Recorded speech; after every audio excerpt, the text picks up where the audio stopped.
Hi, everyone.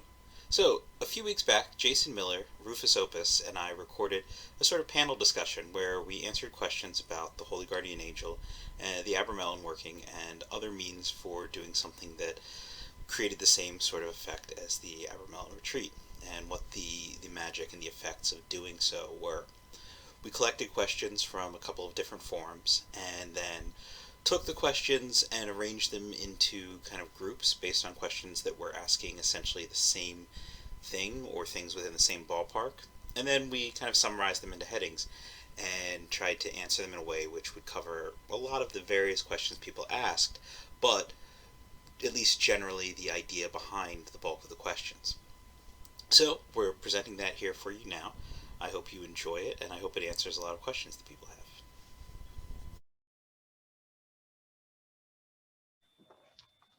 Okay, so we got a lot of questions from people on the two forums where I posted about this, and so I've kind of summarized into, I think, 6 basic questions that cover most of the things that were asked. So our first main question is, what method did you use? Did you have Holy Guardian Angel experiences prior to knowledge and conversation? And did things occur during the ritual to let you know you were on track? Um, so anyone want to take the first stab at that one? Jason? Sure. So the 3 parts, again, were what method did you use? Mm-hmm. Did you have any experiences before that? Yes. And what was the third part? And did anything happen during the ritual to let you know you were on track? Yeah. Okay. So the method I used, and I'm always very specific. I never say that I did Abramelin, right?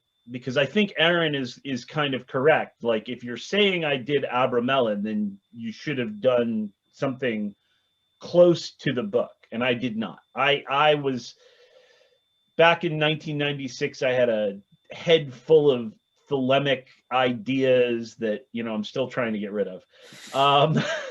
And so Yeah. I approached it at first with, out of Liber Samic, right? And at first, I sort of started to do the Crowley version where you're doing it in the quote body of light, and that after like 2 days, that became apparent that was not as effective as doing it in my body of protoplasm and bones. So I started doing it live, and then very quickly I started to whittle out all the pentagrammy shit and repetitions and get back to something close to the Steel of Jew in Betz. And this is right around the time that we all started to get access to Hans Dieter Betz's translation. So I could, I had some friends that were helpful in that, and so I whittled it down over the months to pretty much the straightforward invocation of the headless one, which I was still treating as the bornless one. But yeah, so it took 9 months of increasing passion, right? So this is before the Den translation, where we now know Abramelin was meant to be 18 months. So I sort of was 2 months once a day, after the next 2 months 2 to 3 times a day, and for those last 2 months I was hitting it just as much as I can, and then at the end of it nothing really happened, except my job was destabilized, housing started to look a little destabilized, some shakeups were going on in Phalasis, which is the OTO group that was running out of my apartment at the time.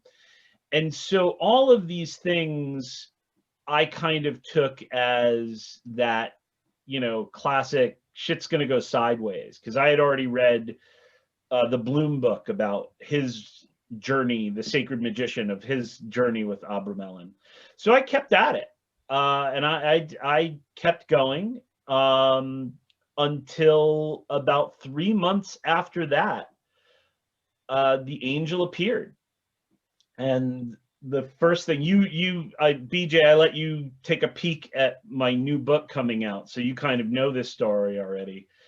But the first thing that happened is the angel showed up and is like, all right, tomorrow we bind the demons. And I'm like, nah, I don't view demons that way. And, maybe you're just a part of my brain, and I don't have anything prepared. And the angel was like, no, you gotta bind the demons. Like, you can't have this connection to me and not bind the demons. So I'm gonna get you something to bind the demons with. And then later that day, somebody who had made this 5.5 foot tall Egyptian wasp staff gave it to me as a gift. So, and it's right over there on the wall. And so the angel made a promise. It was kept in real time, real life. And then I went about binding the demons using that staff. And so those are the things that kind of like were like, you're on the right track, you did something well. And, I would get lots of spiritual experiences, and a few kind of spirits say they were the guardian angel along the way, but they didn't produce anything visceral enough for me to really believe them. So I just kept plugging along. As to whether I had experiences beforehand, I honestly believe every single person has experiences of this beforehand. It's your conscience. It's the thing that the holy guardian angel guards you against, right? We never talk about that, right? Like, why is it the holy guardian angel, other than like a holdover from Catholicism and Lutheranism? Like, why is it the G? What is the G? What is it guarding against?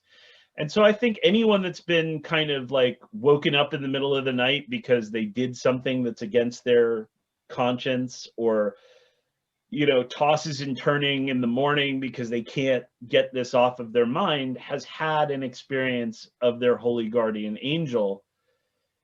It's just this process kind of takes that part of the connection that's normally with us in our brain and says, okay, now let's find the spirit that's connected with this, and follow that path, that channel, to confront it and kind of have it be in our life in a way that we can have full knowledge and conversation with. So that's my opinion. Yeah. I think that covers all 3 points. Yep. I think so. I guess I'll go. And so as far as method, I started out looking at the method that Crowley describes in Liber 8, which is extracted from the vision of the Eighth Aether. And that is kind of his sort of modified Thelemic Masonic temple version of kind of an Abramelin working.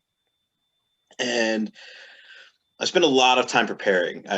Josh has probably seen this from me over the years, that a lot of times I'll be like, I want to try out this magic system, and then I'll gather stuff about it and read about it and gather parts and take forever to actually do it.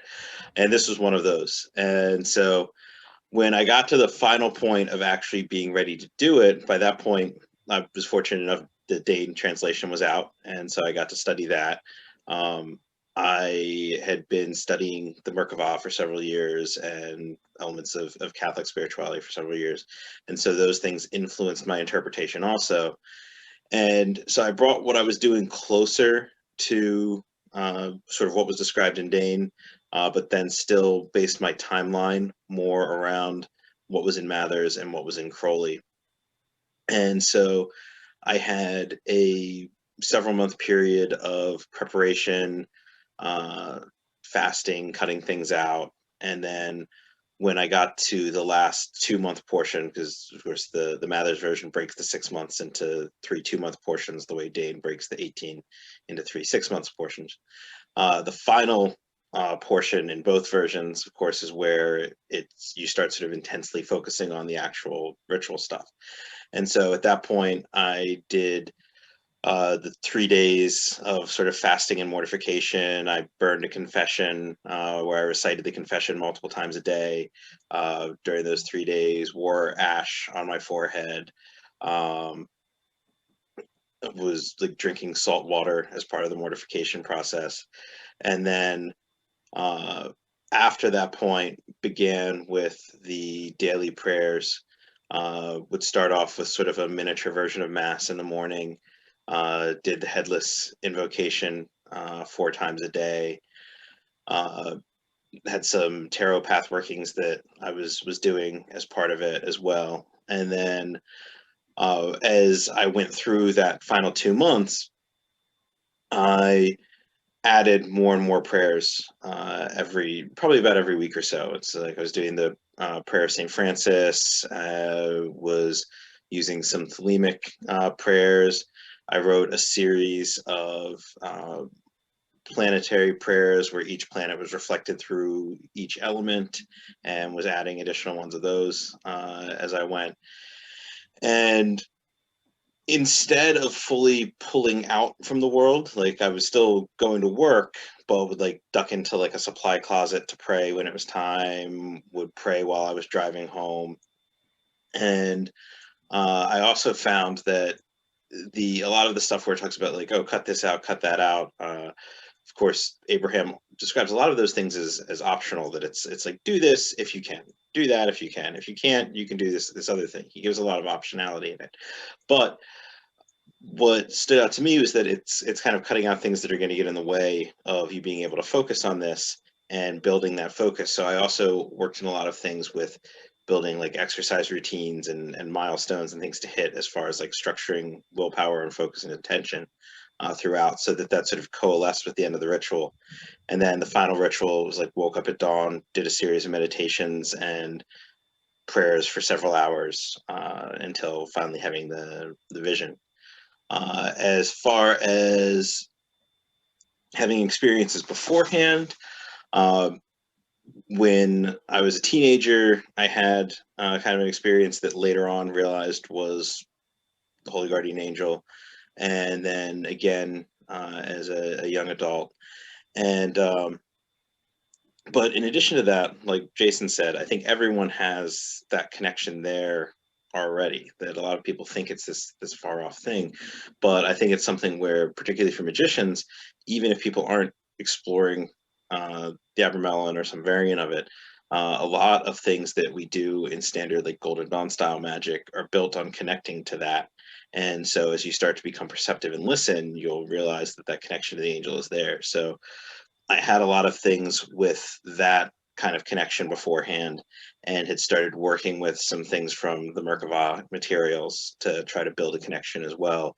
So I had some communication that was guiding me throughout the whole process as far as what to do, which I think is an important part.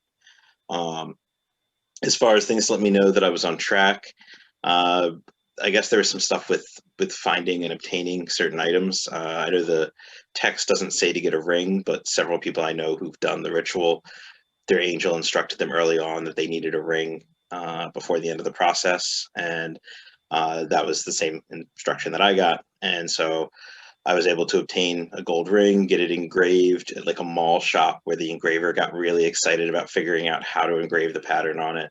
And then once I got the ring and consecrated it, a honeybee got into the room where I had my oratory and curled up in the middle of the ring and died in the center of the ring. And associating the Abramelin and the ring with celerity and honeybees with celerity, that seemed like kind of a cool sign. Yeah, nice omen. Yeah. All right, Josh, you want to take a go at it? Sure. Unlike you guys, I did not have a structured, formal approach to Abramelin using Abramelin. Prior to performing Liber Samech, I used Liber Samech solely to attain knowledge and conversation, or hit that point in my career where I tag that as when I achieved KNC.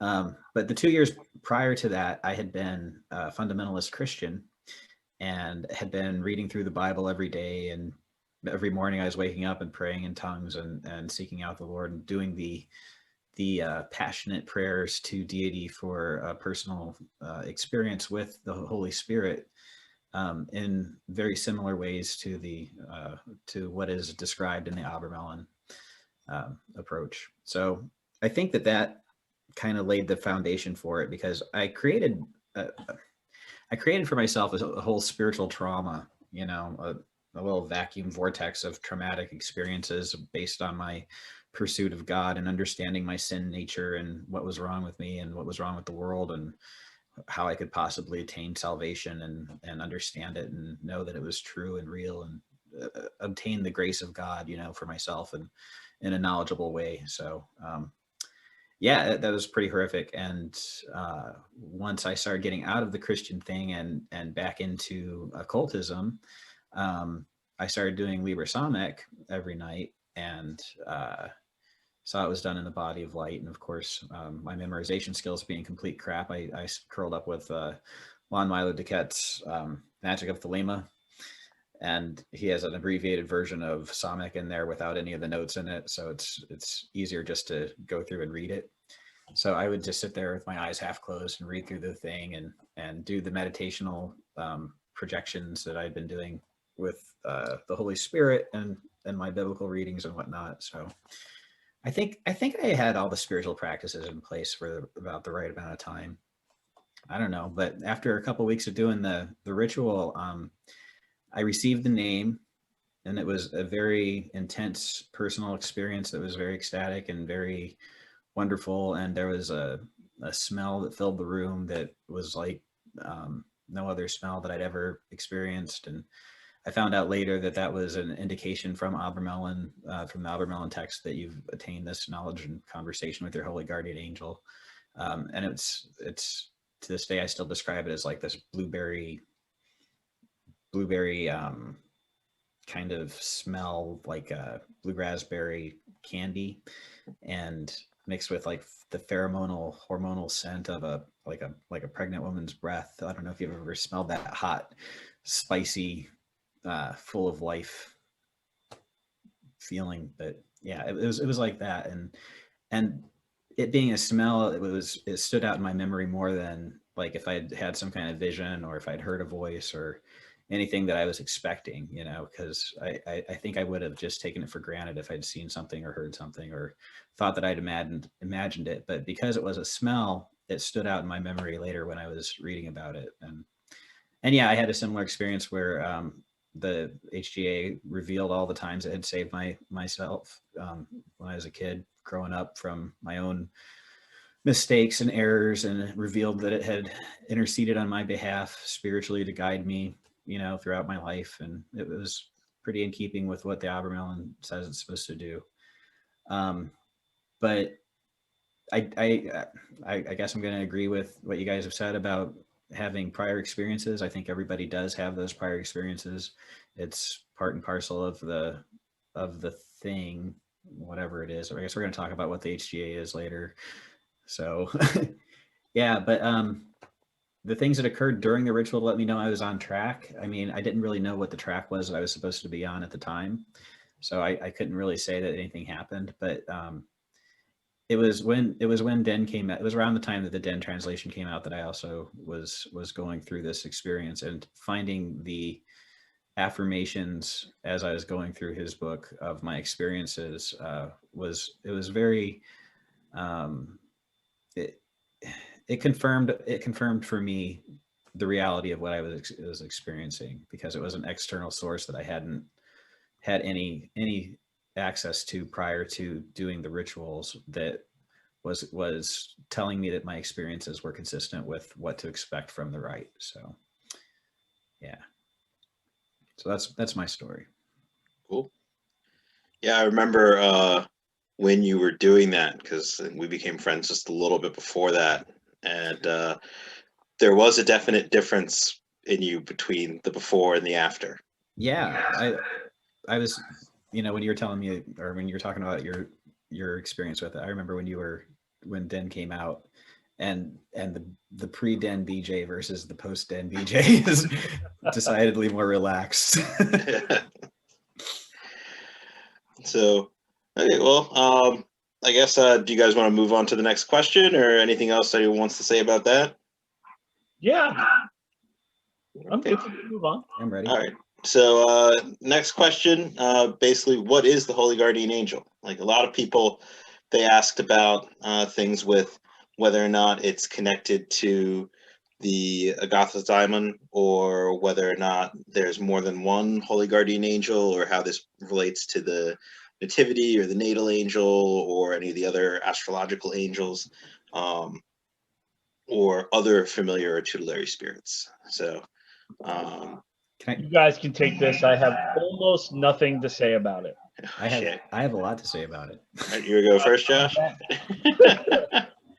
right, I think this is just Rufus Opus opinions. You know, you can think RO stands for wrong opinions if you want to, but yeah, I think they're all the same thing. I think that there's a rich tradition of having this spiritual assistant that goes back, you know, as far as we have a historical record of spiritual experiences. There's records of people interacting with some tutelary spirit or head spirit or entity that is guiding their path. The what do they call it in the New Age?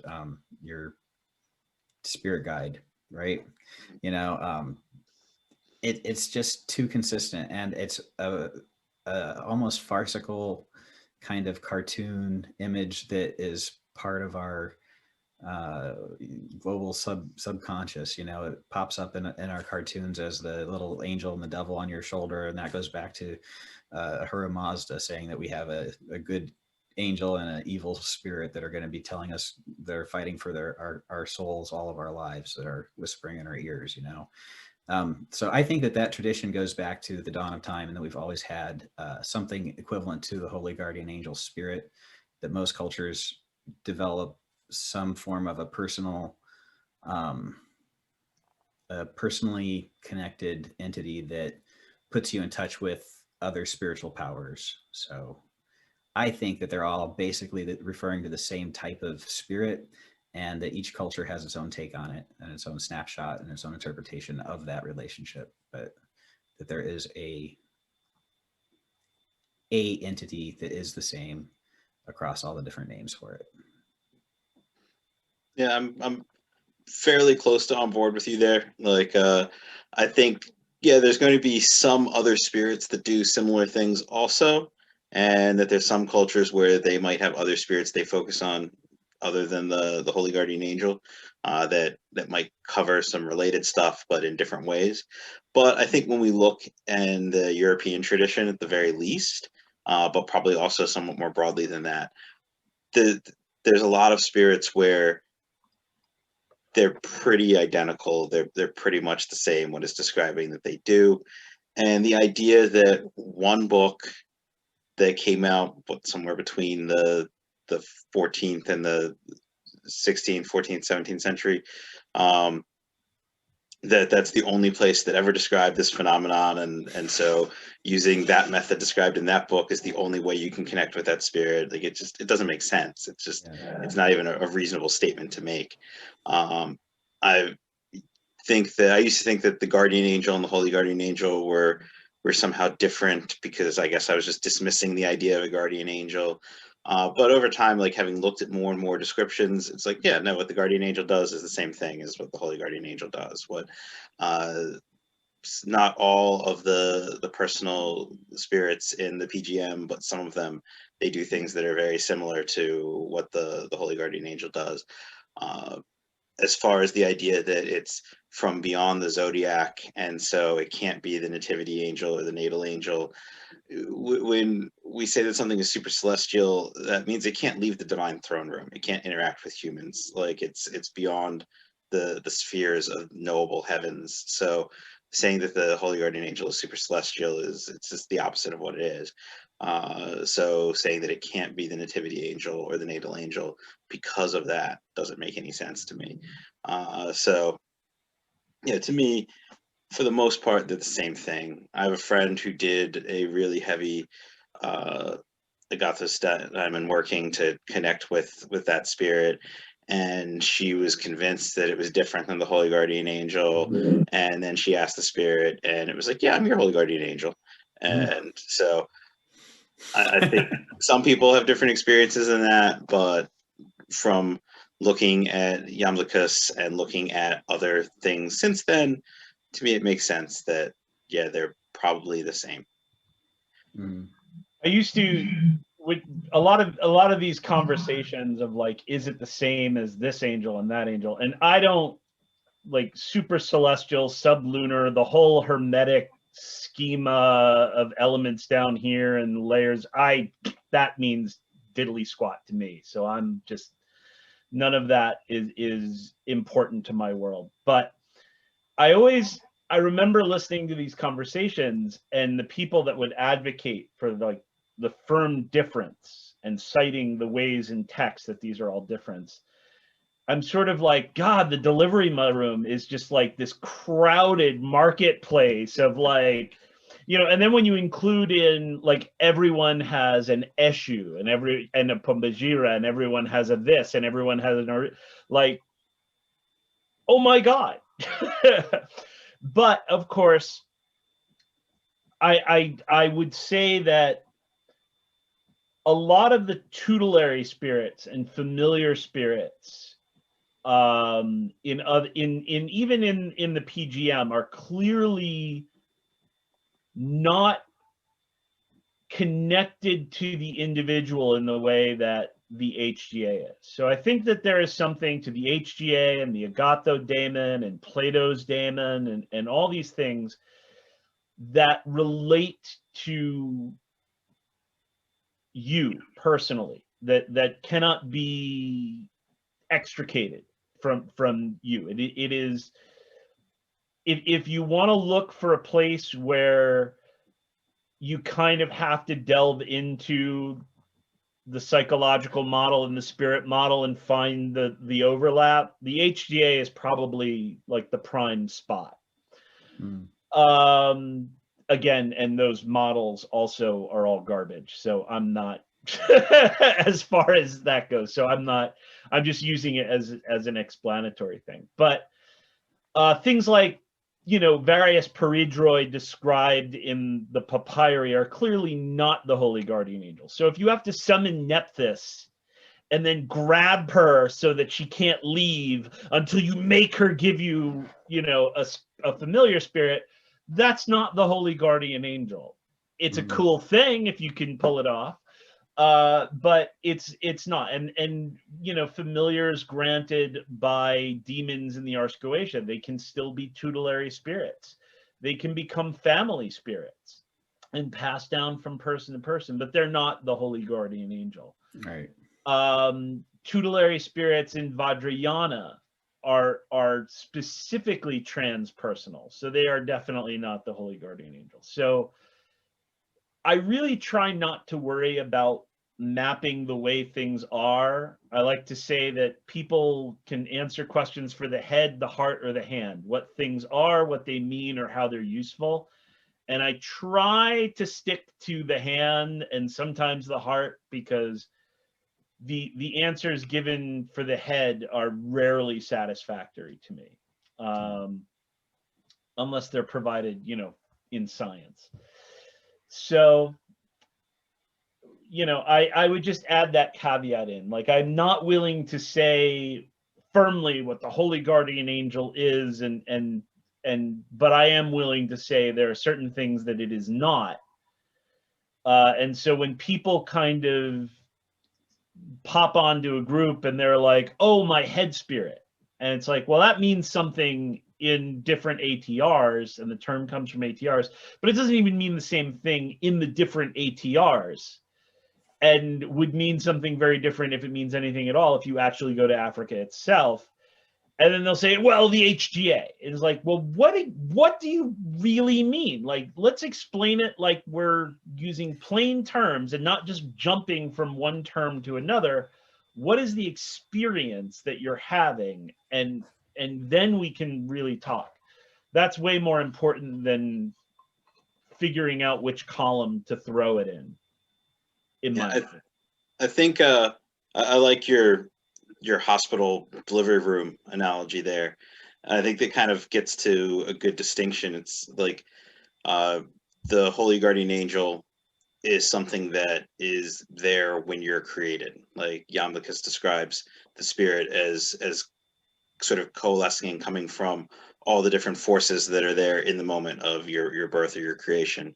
And a lot of these other spirits, if it's something where it's not already there with you, that you're acquiring it, that you're doing some act to bring this thing into your life as opposed to an act just to connect to it. I think that's a good way to see the difference. In addition to the personal versus transpersonal, like I see people sometimes saying like, "Oh, my holy guardian angel is the archangel Michael," or "My holy guardian angel is Tephtharthrath," or some like famous well-known spirit, or "My holy guardian angel is this dead magician from years ago." And it's like, no, those are just spirits that you maybe conjured and are dealing with. It's a different thing, but They might be running a con. yeah. Yeah, I'm your holy guardian angel. Sure, that's the ticket. You have to do exactly what I say. Go out and get me a bottle of Johnny Walker Blue. The Works for all of us. yes. So I guess that leads very well into the next question of how do you know if you have knowledge in conversation? Like, is there something about the experience? Is there something about the effect afterwards? How do you know it's real versus something fake? Well, I mean, there's that smell. That's like the only concrete thing that comes out of Abramelin for knowledge and conversation with your holy guardian angel is a smell. And I mean, seriously, Yeah. that's it. That's it. There's a smell, and it says that you will say, "Blessed is the day of the Lord" when you smell that smell, and that's. So your That's- angel was like, Ooh, that smell! Angel. Pull my finger. Pull my finger! It's blueberry farts! Ha!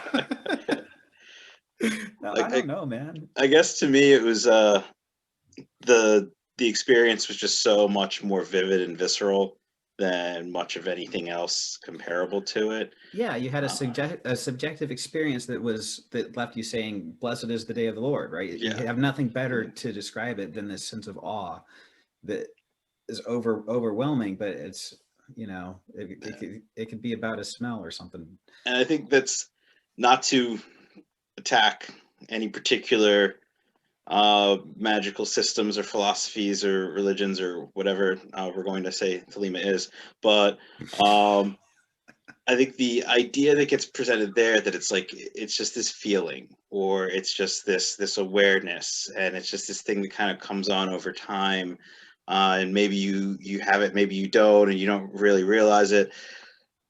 You're gonna know, like it's gonna be obvious to you when it happens. Like to me, it felt like being picked up and physically moved, and there was no sense of anything that was around me in the room anymore. The visionary experience was like a fully real, immersed visionary experience with physical sensations to it. And there were visionary elements that I had in it that were similar to things that my teacher had had when he had his, and that led to me communicating messages to people later on who were doing it, where when they received them, they were like, "Oh my God, this thing happened where I got this inspiration from my angel that like relates to this thing that you just told me." And so, like Jason frequently says, there's information that you can go and you can confirm actionable stuff happens, but then to me also like just the palpable reality of it is something that's not like most other experiences. Yeah, I think that it really is about, for me, it's always, is this providing guidance? Is this providing a guard? Is this providing information that is actionable and useful and makes sense and is good when done and may not be good when not done? but to give a little credit to the Thelemites or people, again, we kind of have to separate having the HGA, having a relationship to the HGA, and having knowledge and conversation of the HGA. So, for instance, I'm fairly convinced you used Catholicism in yours, BJ. I know people, and I've incorporated, the Angele Dei, qui costos et mi et mittibi commissum, to the Holy Guardian Angel. My Holy Guardian Angel, dear, to whom love commits me here, every day be at my side, to light and guard, to rule and guide, amen, that kind of thing. I think people, non-magicians, can gain guidance, gain a connection to their conscience, gain a connection to an internal compass of what brings them closer and farther away from divinity, or at least, or enlightenment, or their goals, or however you want to frame it. What makes them better or what makes them worse, for lack of a better word, without having the full Monty. So when Thelemites are sort of like, well, it's my true will, I always hate that as a noun. Like, I've got my true will, you don't have your true will, and now from now on everything I do is perfect and everything you do sucks, and whereas it's much more of a process, right? And I think even those of us who have attained full K&C of HGA, I haven't seen any evidence of any of us really living 24/7 in that light, or listening and obeying 24/7 in that, and I include myself in that. Right.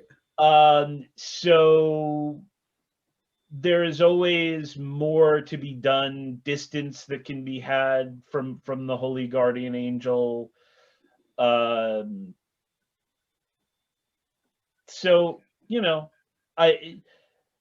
I think that when you set out to make knowledge and conversation happen, that it is the setting out for an experience, it is the longing for that experience, and the pushing through, almost to the point where the method doesn't really matter. You're just expressing this longing and desire to meet this thing that you're connected with anyway, full on. Mm-hmm. And so it comes. But when people kind of get overly Kabbalistic about it, and they put it in, well, that's the experience of Tiferet, and when I was, quote, in Tiferet, then sure, whatever. It's not the same as my experience, but I'm not gonna fight about it. So one of the things that in the previous question that the guy was asking about was, he wanted to see an extrication of some of the terminology and jargon,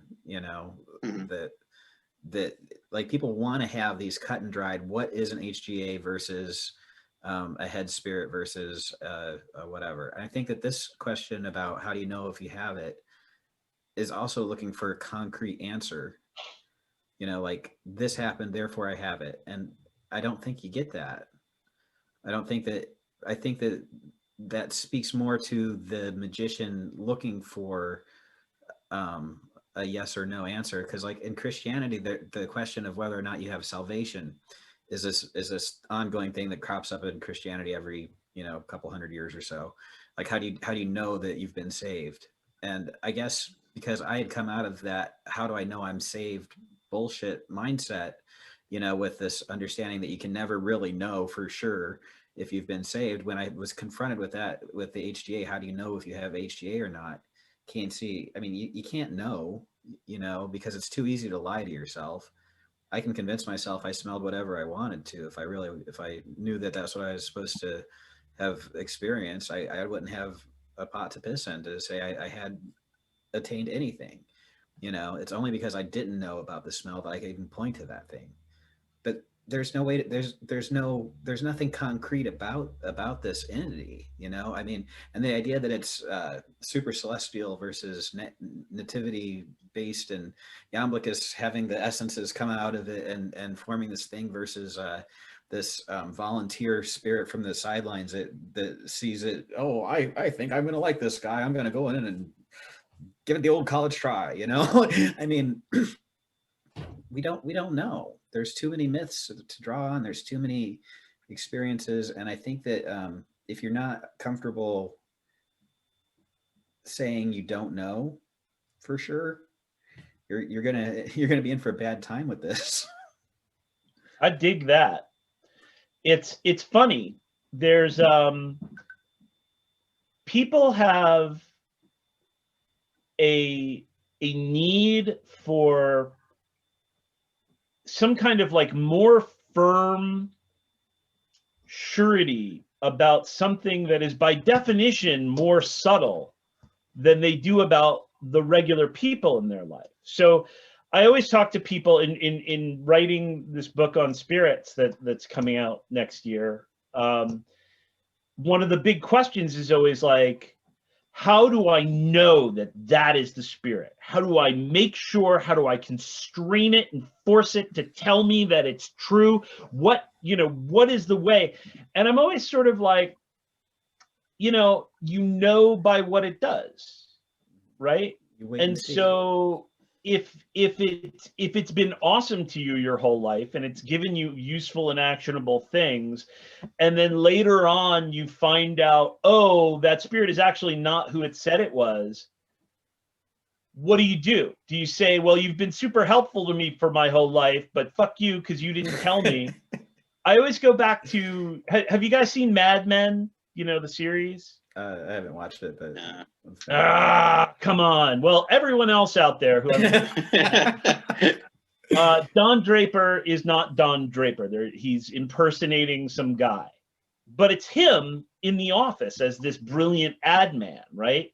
And so when somebody finds out and they're about to blow the lid that it's not really Don Draper, it's some other dude, his boss is like, who cares? You are who you are in the room. And so it comes down to the fact that you can't ever know because the spirit might be lying. It's like, I constrain you by these names. Sure. Okay, that worked. It's the best tool for a liar ever to for you to think that I can't lie. But it proves itself. When I had those appearances of spirits that were like, I'm your HGA, and I'm like, no, you're either a local spirit or a brain fart or something that is not living up to my expectation, certainly, then I knew to keep going and keep searching. And then when I found something that absolutely fit that bill and proved itself with actionable intelligence and my God, like saying something is going to happen in real life and having a 24-hour turnaround, I was like, cool, I'm happy. Let's roll with it. Yeah, I think people like to have a cut and dry answer because it's easier to say I have this or I don't have this if it's a cut and dry answer, and so it's more comfortable. But I think like an interesting element of this is simultaneously, like I was saying before, you're going to have, when you get there, when you get it, the experience is going to be something where you walk out of it and you're like, I know I have this. This was definitely real. But at the same time, you're always going to be confronted with people like asking, well, was it really real? Did you really have this happen? Like, did you really do the right ritual in order to get this? And so there's going to be things that throw doubt out there. And so you never can know, in the sense of like being able to like pick up a rock and know that you have the rock in your hand. Right. But at the same time, it's something that's so visceral and real that you are going to kind of know it in a way. And I think part of that is that it's going to be real in a way that defies your expectations and presents things that you can see happening in front of you in relation to it. In terms of defying expectations, like I was so convinced that it was just your higher self from all my Thelema exposure that even after doing it and the angel being like, no, I'm not your higher self. And like, yeah, sure you are, but you just have to pretend you're not. And I probably still like went on for like a year or so after having completed it, still saying that's what it was, until finally I was like, why am I saying this? This is just nonsense. Because it was real enough for me to know that what I thought about it was nonsense. And I think sometimes that's an element of it where it's going to push you out of what you expected, push you out of what you knew. And so even though there's going to be doubt and there's going to be questions, doubt and questions are necessary. Like it's something that growing up in Catholic school, they always told us you can't have faith without doubt. Doubt is important. You need to own your doubt and explore that in order to really have your faith.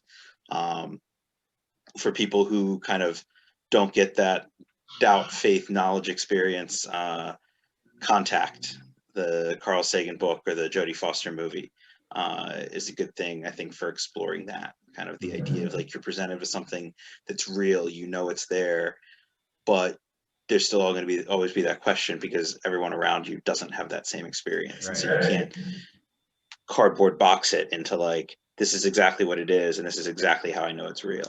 And so here's what I think. In the community, pretty much all attainments, they're things you shouldn't talk about, you shouldn't brag about, you shouldn't wear it as a badge, you shouldn't be like, you should listen to me because I have done the HGA work. It should be something that people say about you. It should be something that people think, did you do something? Because, you know, you're different now. And even then, you don't have to say.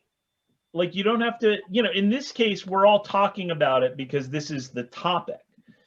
But, you know, I actually went back a few years ago on my bio on my page, and I took every initiation and path and stuff like that. I dropped it all way to the bottom. And I was just like, look, I've done some place, I've done some things, I've been some places, none of it really matters.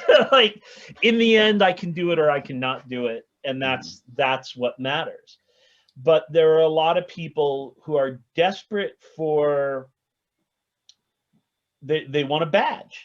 They want a felt sticky badge to put on their robe so that everyone can say, what are you trying to say? So it's, you know, I don't just have a triangle. I've got a little Tao on there and some letters, you know. It's just a made up, completely fabricated example that doesn't have in real life. You know, because how silly would that be? That would be ridiculous. Yeah, it'd be ridiculous. But you know, I've always thought, like, if I ever did a magical order, everybody would start out with these robes that just are covered in patches. And then every time you go up a level, you strip a patch off. You know, at the end, you've just got a plain black robe. I mean, it's more like the original initiation descriptions in the Descent of Inanna. You lose it as you go. Yeah. But yeah, I think a good measure of magic is, you know, you have magic when people who don't believe in magic believe you have magic. Like if you're running around just like talking about it and all, it doesn't matter. But if you've got people who don't believe in it and they're like, I don't believe in this, but I've seen weird stuff related to you, or I don't believe in this, but I'd be concerned about this with you, then you probably got something going. And I think the HGA is one of those things where if you've got it and you're really working with it and like doing the sacred magic and taking things from it, like Jason said, it's going to be something people see. Well, and also you know it by its fruit. Yeah. Like you said, like you were saying. I think this basically like edges into the next question of what is it like to have knowledge and conversation? How does it impact your magic? And so, I mean, I think the fact that it's something where the expectation is it's going to have enough of an impact that people can kind of see something different in you, see something different in how you approach magic or how you explain things, that there's definitely something to the impact there. The HGA has helped point me in directions to go and then open doors in those directions. So, after around the time that I attained KNC of HGA, I was studying Haitian voodoo, and I was planning on going to Haiti. I was in contact with Max Beauvoir, and I was headed that route. And the HGA was like, yeah, maybe not. Like, maybe explore Tibetan Buddhism for the next level. And then I went and had an experience, did some rituals with Louis Martinet, and the same thing came through. Papa Legba was like, yeah, this is maybe a little too high maintenance for you. So, and then Louis Martinet's wife, Michelin Linden, sat down with me. And from that experience, I was like, yes, I'm going to Tibet. And, so that in that sense, the HGA defined the next several years of my life and opened up doors for really fast, accelerated learning, and continues to do that to a degree. Yeah. I think that in addition to like planning out my life and manipulating events to continue to advance my my path, whatever, however you want to say it. I think it was after I hit KNC that people started listening to me. Like I could say, like with BJ, I saw that happen with you too, that your voice changed from an observer and a participant to an authority and a person that other people looked up to for leadership. And I think it's ridiculous that anybody would ever look up to someone like me for any kind of direction or guidance in anything, because I know how ridiculous I am, and I get to see it from the inside out. But for some reason, people did start listening to me and thinking that I had something to contribute, and it was after that. So I think that there's a level of authority that you get from having this experience that, like you said, it's reflected back at you. But in actual practice of magic, I don't know of any difference. I was ordained as a priest in a wandering tradition at a hotel room once. So and after that, there was like this difference to how the spirits interacted with me. Right? Like the way they appeared, the spirits of the Megatons Goetia that I'd been working with for years took on a completely different form when I conjured them after I became a priest. And it's like that. How much of my experiences would I say were different as a result of having KNC HGA? I don't really know anymore, because it's just it's in the experience of it, and without having the before and after experiences of those things, I couldn't tell you what the difference was. So I don't know. I think for me, it definitely changed somewhat how I interacted with spirits and connected with that idea of working with spirits. I think prior to that, I was very, very involved in the Thelema stuff, doing the OTO. I was a deputy body master for an OTO body for like 12, 13 years, something like that. And EGC priest, all of that stuff.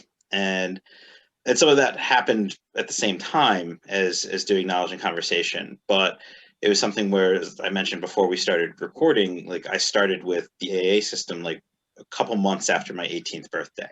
And my first OTO event, I was 19. And so it was like my whole adult life magically involved that sphere of things, which was a direction I never thought I would go. Like I kind of complained about Crowley and all that stuff before I got into, even after I got into it.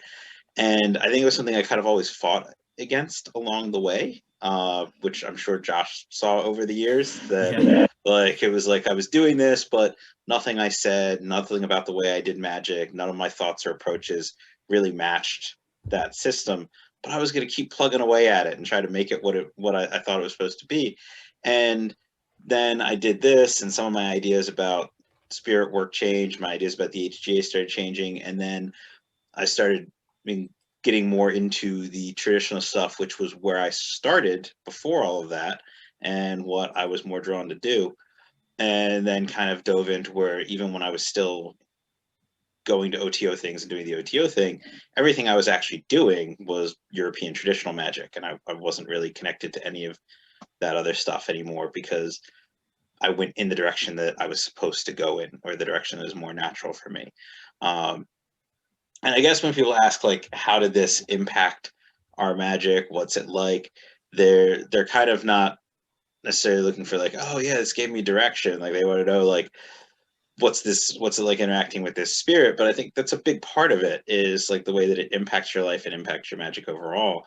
I mean, as far as like what it's like on a practical level, I think the idea of like where you interact with spirits and you call on the spirit and you can talk to the spirit is like one mode of spirit interaction. But with the Holy Guardian Angel, it's kind of like this guy kind of sitting behind you, sort of hanging out, and he's there. You don't have to call him. You don't have to look for him. There's points where the Holy Guardian Angel interjects. And so instead of you having to turn and look for communication, the Holy Guardian Angel will step in and be like, hey, bro, do this. Like, this is not how to handle this situation. Do this other thing instead. And it's like it's your on-call guy that's kind of walking there with you, as long as you keep the relationship going. When you ignore it too much, or don't listen too long, then it kind of gets like, all right, whatever, I'm going to sit here and watch and be quiet until you have time for me again. And yes, and then you get it back going again. As far as like the actual practical difference in the magic, there's definitely things where there is that uptick in authority, I feel like. And so there's more of that being able to like command stuff to happen. But also the fact that you can use your angel to call on demons. You can call on spirits just with the authority and the work of your angel. The angel can mediate between you and other spirits. The angel can illuminate your vision of other spirits so that you see them more clearly, hear them more clearly, understand them more clearly. So there's a lot of that impact where navigating spirit work, the angel is sort of like your go-to guy to help you get all that done. That's probably the best description, impact on magic. I have nothing to add. But yeah, all that. I think, Jason, in your practices that you teach people about, like offering up the billows of incense and stuff to the spirits and stuff when you're actually conjuring them, I think that's like the most practical method of working with the HGA that I know of. You know, like that does what you were talking about, BJ, about providing all the things that you need to contact the spirits and make the offerings that are appropriate to them and everything. You know, I mean, I guess I kind of grew up with you guys, so as like the role models. So I guess I kind of think that's sort of how it is, and it's surprising when it's not like that. So yeah. So there's only 2 left in our mainline questions. The next one is how should people get started and what sorts of methods should they use? And I think some of that people will be able to kind of glean from what we said about what we did.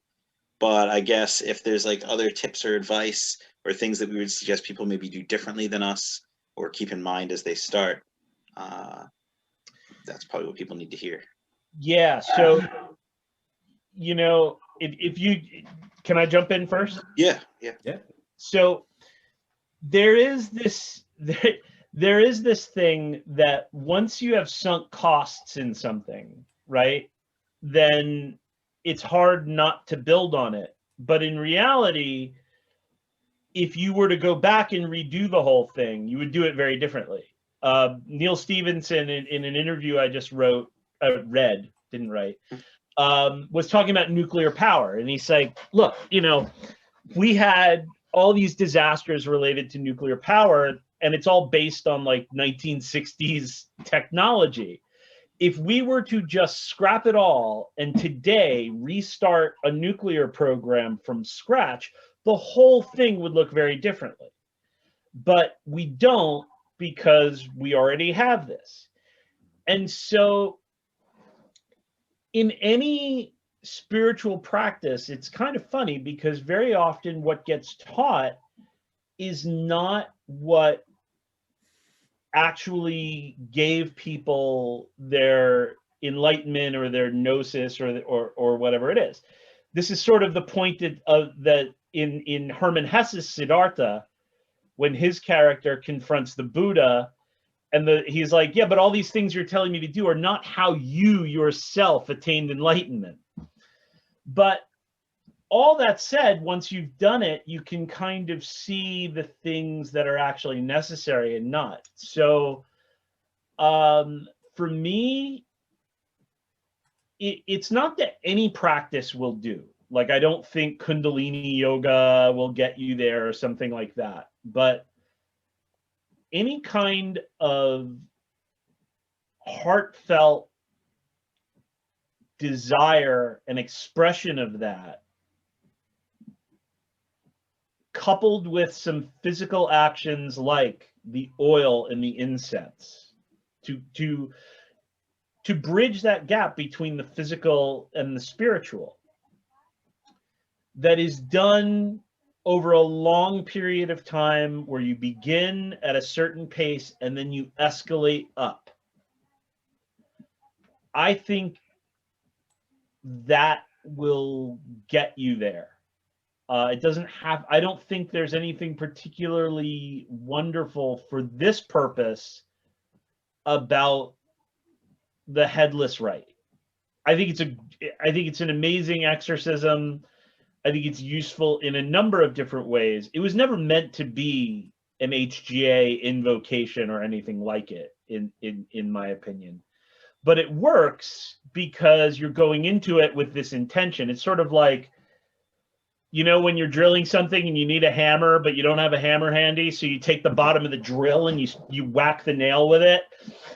It works. It'll do the job. It's not necessarily what it's made for, but I don't think it's the best tool for it. I think one could adapt Neruda's poems or Rumi's poems to the and put together a practice that way. But, and here's the other side of this, I don't think spiritual practices that you entirely put together yourself will get you there, because they become the mirror cage where, yes, I'm doing this thing that reflects everything I currently believe and currently think. So you're not going to get something that is going to show up and be like, guess what? Everything you thought was wrong, son of a bitch. Which is, I think, one of the hallmarks of the HGA experience. Like, my HGA said, nope, I'm not what you think I am. Yours said, nope, I'm not what you think I am. Yep. So it has to be that, it doesn't have to be as fixed as like following the Abraham of Worms, although when you read it, there's actually a lot of latitude in how that is performed. But, it doesn't have to be that. It doesn't have to stick to a particular timeline. But I think as a spiritual practice, if you set about to do it, you just start and you don't stop. until it's done. And then my other big piece of advice is do it when you're young, before you have a family and a career, or do it when you're old so that your family and career are stable enough to be unsettled and survive, because it is disruptive.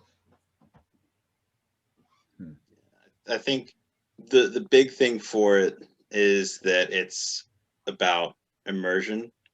I think a lot of times people get kind of weird about talking about how the fasting and the abstinence and all of that it's about building a mental state, but it's obviously the case that those things change the way your body's functioning, they change the way your mind is working. And if you're going to take months of doing those things while praying constantly, you're putting yourself into a particular mental space. The fact that you're putting yourself into a particular mental space doesn't change the fact that you're also creating spiritual things by doing this. Both things are occurring. Like Jason said earlier, like this is one of the places where the spirit model and the psychological model come together in kind of an important way. But I think that quality of immersion is a big part of it, like creating that one pointed focus. And there's a ton of ways to do that. And like you mentioned how much latitude there is in what Abraham wrote, but I think people get stuck on, well, did you do the ritual the way it is in the book? And if you're using the Mathers version, there's so many things in there that are the exact things that Abraham says not to do and to stay away from, and that this stuff will make it impossible for you to ever accomplish this. So saying like you have to have done it and then going by that book, it's like, well, you just throw it out the window at that point, like, because the two things aren't compatible. In the Dane version, so many of the things that are there are do this if you can, do something like this. You can kind of take this approach instead. This is a good time to start it, but you don't have to start it then. And the big things are have an altar, have the incense, have the oil, and pray. And then pray again, and pray over and over again. And that's really all there is to it. I think Jason's point about using stuff that's not your own stuff is really good, because there's things that you're going to learn and understand about the prayers that you are doing as you do it. And part of that could just be you're saying the same prayer over and over again 4 or 5 more times than that a day for weeks on end. It's going to force you to reflect on it. One day could be the actual spiritual interaction. But either way, you're going to gain insights through those words that you're saying, and those insights are going to inform things about the experience. And I think some of that is your angel moving you to pick those particular prayers and do those particular prayers because of what they're going to teach you and how they're going to bring you into the experience. So I think that is an important factor, that there's going to be things that are from you and things that are not from you along the way. And there's going to be stuff that you're going to go into it doing, and you've got to be open to your angel telling you not to. Like during my period of like mortification for the 3 days in the beginning, I was doing the lesser banishing ritual, the pentagram, this hexagram ritual, the star ruby and the star sapphire multiple times a day. And when I got to the end of it, the angel was like, great, that helped you kind of get to where you are to start. Basically never do these rituals again. And it's like these are no longer for you, was what it said. And so I just don't really do them anymore. Similarly, I started using particular god names in conjurations, and then later looked in the book and saw those were the god names that it says you're permitted to use afterwards. And so there's going to be things like that where you've got to be willing to adjust stuff you're doing based on the inspiration from the angel. And some of that you'll confirm later on with things, and some of it you won't. But immerse yourself, pray earnestly, like embody the prayer, feel it like through every piece of you as you're saying it. When we talk about inflaming yourself in prayer, it's not just this like energy work thing of like building up this energy. It's living the prayer so that you are the sort of instrument of communicating the power and nature of that prayer. It's reverberating through your being, and that's going to be part of what puts you into that space, both spiritually and mentally, in order to accomplish this. Yeah, I think in terms of what I would do to get started, if I was, I mean, the only piece of advice I have is about that inflaming yourself with prayer. You have to really the the point of the Abramelin and whatever, the whole thing is designed to put you into a state of mind where you can experience something that is divine, that is holy, and that changes everything a little bit, just a little bit, but it changes everything. You know, and that ability to experience the divine, I think is, and I'm going to sound cliche and old, but I think it's lacking in today's generation. You know, the number of people that come to me and say, I'm doing this so that I can experience divinity. I can experience that. I'm doing this so I can have that feeling of the gods, or I'm doing this so I can have that feeling of the holy guardian angel in my life, have that feeling, have that experience. They're looking for God. And I know they're looking for God because I was looking for God when I found my HGA. And, you know, that ability to even believe that there is something bigger than yourself that you can tap into, I think that is the hardest thing to get across to someone who has no framework of the holy and the awe-inspiring to fall back on. You know, a lot of people were raised secular and, you know, don't have that be still and know that I am God experience going into this, that is sort of assumed when you tell someone to inflame yourself with prayer. So like when BJ says, you know, feel that prayer with all of your body, you know, that's the closest you can say to, that's the closest you can get to trying to say, experience your that holy awe of giving everything that you are to something bigger than yourself, you know.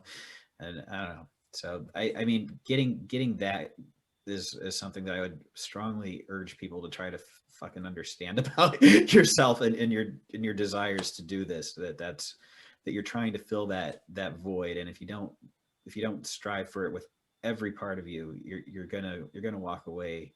And you're going to walk away, like we were saying earlier, confused anyway. So confused and beleaguered and surrounded by the opinions of other people. But yeah. So just the last thing is, it's not necessary for magic. Yeah, no, you can. I think that's, I've swung really hard in the, I don't care about spiritual development or personal development or anything. You just go do magic and have fun with magic direction of things. And I don't really believe that.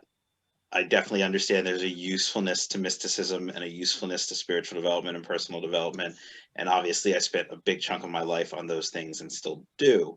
But yeah, I mean, you can just go out and grab whatever and do magic. You can go out and work with spirits, and you don't ever have to do anything spiritual or religious to do that. I think those are ways to seriously up your game, though. Mm-hmm. But also the HGA is not necessarily the end all be all spiritual avenue. Right. It's not what I would call mysticism at all. But it's, I guess what I'm trying to say is it's a path you can take if you feel like called to take it, and at the right time. In a way, a little bit like a vocation. It's not the only way. It's not the only way to be spiritual. It's not necessarily even the best way, but it is not necessary for either magic or spiritual growth. It is what it is. So, yep. So I guess the last big question was, the Abramelin promises wealth and success without the efforts of other magical systems. Does it actually provide what it says it does? If not, what does it provide that is worth the effort involved? And the person who asked the question, that's based on, quoted a whole lot of the text, and then kind of summarized with, obviously we all know, like, yeah, the grimoires don't do some of the stuff that they say, so maybe the Abramelin doesn't, but what is it that you get from it that really makes it like, all right, put in this 18 months or this 6 months or 11 weeks or whatever system people are doing? Well, I mean, for instance, BJ and I, we each used our Abramelin seal to go meet in the Maldives for lunch last week. Just zap right there. And I didn't have mine, so I couldn't go. Yeah. So, no. I mean, in the end, mine set me on a path that provided way more wealth than I ever thought I'd have, way more happiness than I ever thought I'd have. So in that sense, I can't say it's not true. I am,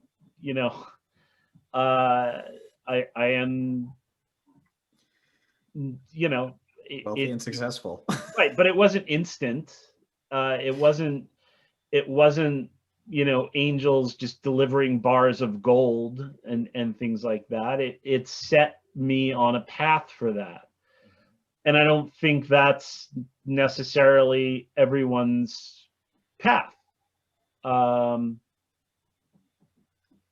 but BJ, you're wealthy and successful too, in your own right. You've got all the money you could possibly need, and everything you do, it seems to be successful, whether it's fencing, coaching, or whatever. I mean, I credit that to being a genius, but Well, I have some. I talked with the guy who asked this question because I kind of have a weird relationship to the question where I definitely can provide examples that are like, yes, this stuff does stuff that's big, but most of the examples I have that would be like your definitive examples are things that I won't talk about publicly.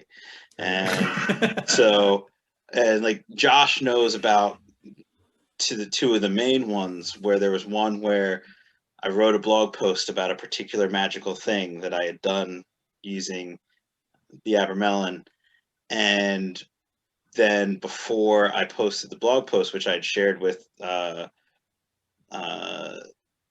Sarah Clark, who has been on my podcast talking about the Abramelin, and I think I shared it with Josh. And then a few days later, things went incredibly awry, and it became very evident that I was never going to post that blog post.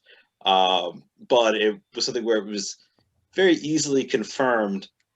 Even my like non-magic friends are like, yeah, no, this seems like this effect was from stuff you did. And it was a huge effect where when I went through and studied more about the square that was used and which spirit operates that square and what else that spirit does, then more things became evident as far as why things unfolded the way they unfolded. But I can say definitively, I have on multiple occasions had things either accomplished by my angel or involving my angel or using the squares from Abramelin where they were big fucking things that it's sort of like, well, what do I do with that now? As Josh knows, there was a period where I kind of dropped off of the public magic scene for like 2 years. And that was about the end of the year after I finished my Abramelin working. Like I had finished the working that spring. Then by that winter, kind of ducked out for a bit, just focused on priestly things. And some of that connected with the process by which I obtained property and a decent sum of money. So I guess I got that element out of it, but there are details that I'm not going to go into publicly. Right. Okay, so my point was that all these things that the Abramelin promises, I mean, all three of us can say that we have as a result, not as a result of the HGA experiences specifically, but after having attained KNC HGA, all three of us can say that we have wealth and success without the efforts of other magical systems. I mean, how do you? I mean, I couldn't separate it from the other magical systems. So right, but I mean, I can't claim to use it in isolation. Right. And I think that's the person that asked the question brought when I talked with him about some of the things that I'd done. He asked the question, how do you know that that's working with your holy guardian angel and it's not a witch blood thing? He's like, done stupid strong stuff with magic before, just using witch techniques because of kind of coming from that background. And I think that Jason's point of view, you can't necessarily extricate it from other magic you're doing, because it's not like this stuff happens in a void. You're going to be, it's going to be colored by your other experiences. It's going to be colored by other things you're bringing to the table. It's going to be colored by other approaches that you use. A lot of people do the Abramelin, but then they don't use the sacred magic methods afterwards. They just go and do regular work with demons using the grimoires, or regular work with spirits using the grimoires, or whatever other magic systems they use. I haven't seen a ton of people who really focus on the stuff that Abraham says about doing magic as an approach after they do the ritual. So it's hard to say, are you getting it just from that, or are you getting it from that plus other things? Then Grady McMurtry scared us all about the Abramelin squares with his linking it to the Manson family. So I don't think I'd ever even heard that. Oh, it's old. You got to go into the old 70s OTO newsletters. The story is that Grady claimed that Crowley had a book of Abramelin squares written in Enochian script, all metal, but in a book. And it was the only thing in Crowley's library that he ever like yelled at Grady, "Don't touch that." And so then the book would have passed to Carl Germer. Carl Germer's or Sasha Germer's house was broken into, and a whole lot of stuff was stolen. And supposedly it was members of the Manson family that did the breaking in. It might have passed. So his theory, or the theory postulated in this article, was that the power of these squares falling into the wrong hands is part of what triggered the sort of the dark end of the 1960s and End of the summer of love. Yeah, everything from the Manson family murders to Altamont. But I was making a joke though. I don't even know if such a book really existed, but obviously the one big thing I had with it, which I guess was done twice. The first time was using just the method from the book, with just using the squares. But again, could be other things brought to the table. Yeah. So yeah. Well, I think we covered a lot of stuff. There were some smaller questions people asked, but I think those could be things that get revisited over time. So I think this is already a lot for people to chew on. Oh, I'd like to say that you can do the Abramelin right if you're over 65. Yes, yeah, that's I can answer easy, that quick one.